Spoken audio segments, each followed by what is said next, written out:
Cheung Shun King opère son magasin de mahjong depuis plus de 50 ans. Il est un artisan de la 3e génération qui confectionne les tuiles utilisées pour jouer à ce jeu. Mais il reconnaît que ces jours-ci, les affaires sont difficiles. Il y a tellement de façons de se divertir. Les jeunes gens jouent rarement au mahjong de nos jours. Étant donné cela et le fait que de nombreux joueurs seniors ont aussi abandonné le jeu, je sens qu'en fin de compte, l'industrie du mahjong disparaît petit à petit. Maître Cheung explique qu'avant, il y avait plus de 10 magasins de mahjong dans sa rue. Mais à présent, les fabricants de tuiles qu'il connaît dans toute la ville se comptent sur les doigts de la main. Le mahjong est un jeu de stratégie développé en Chine il y a plusieurs siècles de cela et qui s'est répandu depuis dans le monde entier. Il est d'habitude joué à 4 personnes et nécessite un ensemble de 144 tuiles. Une enquête publique récente a établi que seul un jeune sur 50 pratiquait encore régulièrement le mahjong et que parmi ceux qui le faisaient, nombre d'entre eux optaient plutôt pour l'aspect pratique du jeu sur l'un de ces instruments. Il y a à présent des centaines d'applications et de plateformes en ligne dédiées à ce jeu.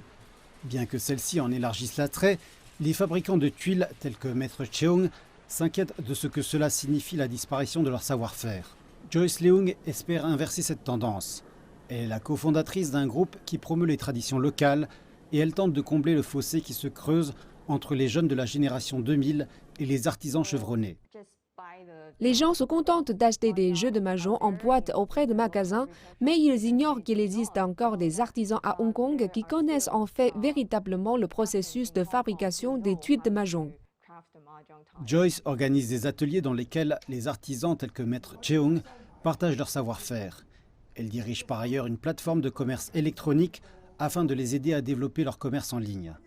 La réaction a été très positive et les séances sont rapidement remplies. La plupart des participants sont de jeunes personnes qui n'avaient jamais vu ce genre de choses auparavant.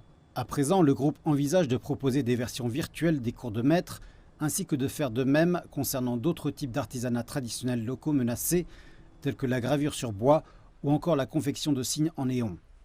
Il espère que cela permettra aux générations futures de Hongkongais de se familiariser non seulement avec la pratique de jeux comme le mahjong, mais aussi avec leur processus de fabrication.